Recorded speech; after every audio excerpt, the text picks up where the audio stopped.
Hello and welcome. I'm Karen Sullivan-Vance, and I work for NACADA, the Global Community for Academic Advising. I'm here with my colleague, Katherine Schmidt, Professor of Writing at Western Oregon University. And today we want to talk about the role that academic staff play in supporting students. Academic staff are hired as experts in their disciplines. For many, advising is tucked away into the service category and promotion guidelines and bargaining contracts, which means that an effective and healthy culture of advising is often difficult to establish and maintain. For a majority of new faculty, advising is new terrain, and a department's advising instruction to a faculty person sets the stage for how they will understand that role. At many institutions, for instance, we often see three models of introductions to advising. The first is the ideal model. The department has created an infrastructure that supports the student from entry through exit, including packaging and submitting applications for internships, graduate school, and/or jobs, so their graduates have a clear and immediate direction immediately after graduation. A new faculty person shadows a faculty mentor through the process, and advising is a standing item in department meeting agendas. The next model is the good luck model. The department informs the faculty person that they will be assigned a number of advisees and are directed to go to the university catalog and degree tracks when they have questions. The final model is the don't worry model. The department has given away all advising responsibilities to their longtime administrative assistant. Therefore, the new faculty person's introduction is to direct student inquiries to their department staff person. In considering the three models, the heavy majority falls in the good luck model. Departments that do engage in the ideal model are departments that have demonstrated the role that advising plays in placing their students in both master's and doctoral programs and in jobs in the field immediately after graduation. In other words, their success hinges on effective advising. Departments on the other end of the spectrum who engage in the don't worry model often funnel students to one staff person because that's how it's always been done. We know that there's a lot of fact and fiction that surrounds personal tutoring and academic advising, and we want to highlight some of that right now.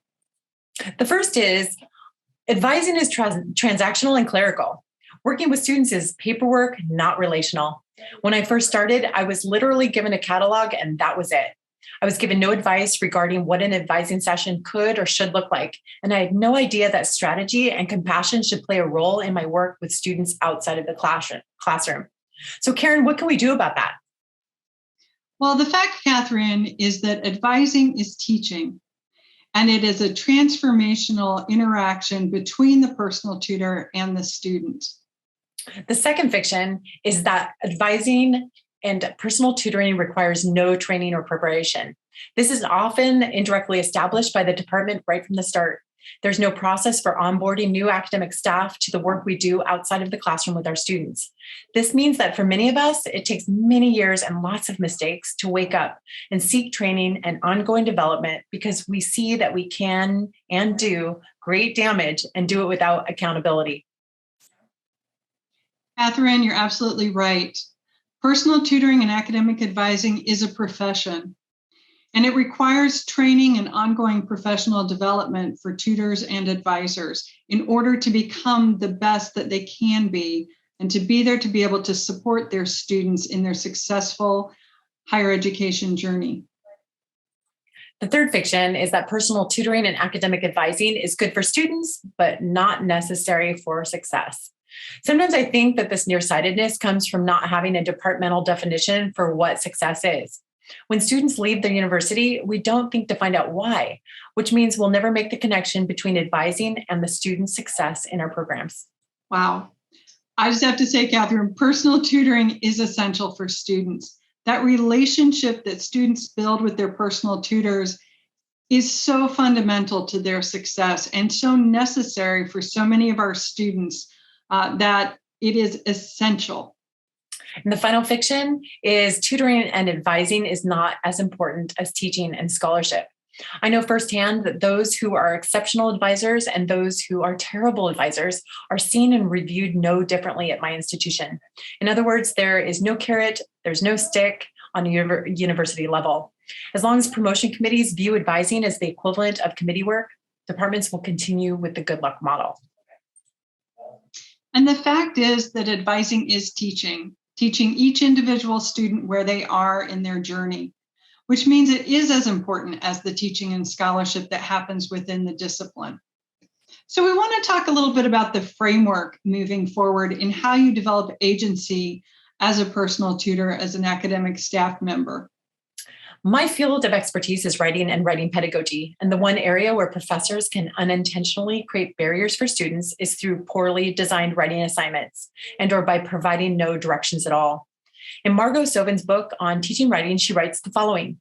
The scene, a seminar on the teaching of writing at Beaver College in the summer of 1977, the speaker Rexford Brown. Brown used the term contract of vagueness to describe the relationship between teachers and students when teachers give writing assignments. The teachers are often rather vague about what they expect, but students expect English teachers to be vague. So they complete their part of the contract by not complaining. The reason I share this is because it parallels my experience as a professor who advises. My department and university are vague about what is expected, and we as academic staff expect or see it as normal for our department to be vague.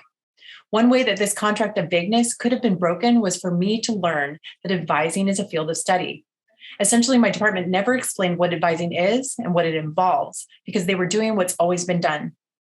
Becoming familiar with advising theory gives us the foundation from which to build in that metacognitive process, and we begin to create new pathways as advisors as we explore new terrain alongside the student.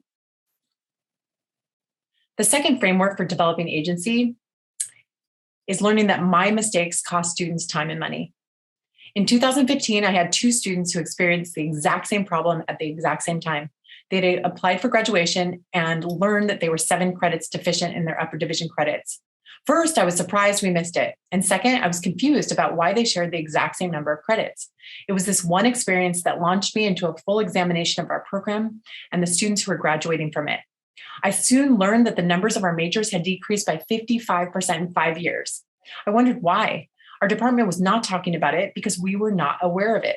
I also learned that our majors graduated with an average of 211 credits, which is 31 credits over the university requirement, costing each student approximately $16,000. This was a crime in my mind. It turned out that one central problem in the midst of many programmatic barriers was the addition game my department had been playing. They conflated curriculum change and improvement with adding new classes. In other words, there was no revision to the existing requirements to make room for the new. Instead, they only added and piled in more on what already existed.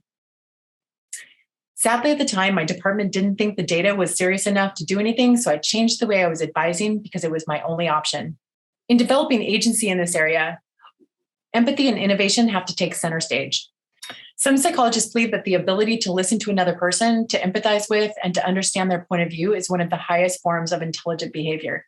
So let's show we're intelligent.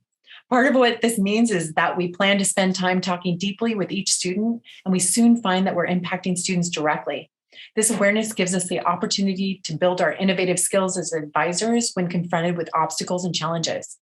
All human beings have the capacity to generate novel, original, clever, or ingenious products, solutions, and techniques if that capacity is developed. Creative human beings don't shy away from challenges, and they become masters of examining alternative possibilities from many angles. And when innovation is combined with empathy, a faculty member can become a powerhouse of an advisor. We can have a direct impact on students graduating on time and without unexpected costs. The final framework for developing agency. This mantra is not only okay, but should be required. I don't know, but let's find out together. As a professor and also as a Writing Center director, this is a phrase that I make all of my tutors memorize. I require them to never fake it with a student. We should all commit to doing the same.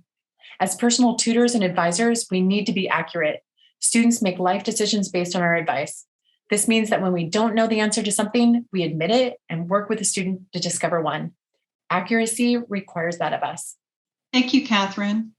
And so looking at training and development for academic staff so that they can develop the skills, the ongoing professional development to be successful as personal tutors, we want to first look at the institutional and then go down to the departmental level.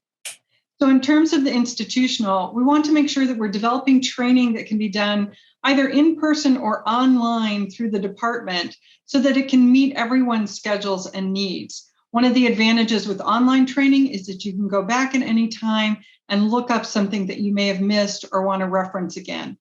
We also want to make sure that we are scaffolding our training and development so that we are introducing advising theory, advising literature, student development theories, and also using real-life examples through student panels, for example, to underscore what we're talking about and what we're teaching in the training.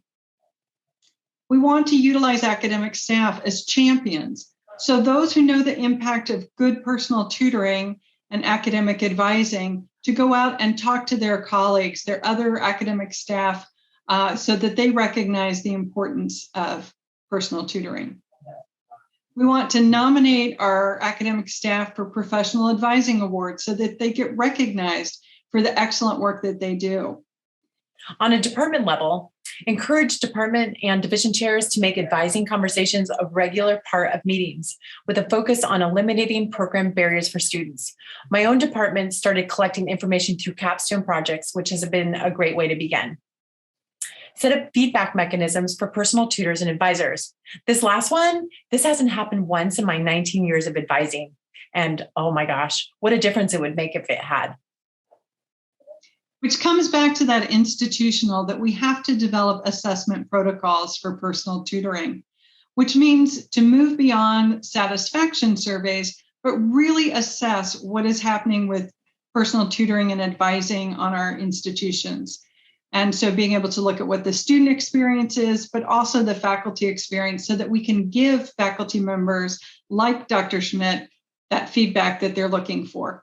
Definitely. If we had had advisor-specific feedback 10 years ago, things would have looked so differently for so many students. I just can't even imagine. But we can begin now. We want to thank you all for joining us and listening to our presentation. If you have any comments or questions, feel free to contact us through our email, and we would be happy to continue to dialogue with you about this. We recognize how important personal tutoring is to students, and that you all make a difference every single day in the lives of all the students you work with. Thank you. Thank you.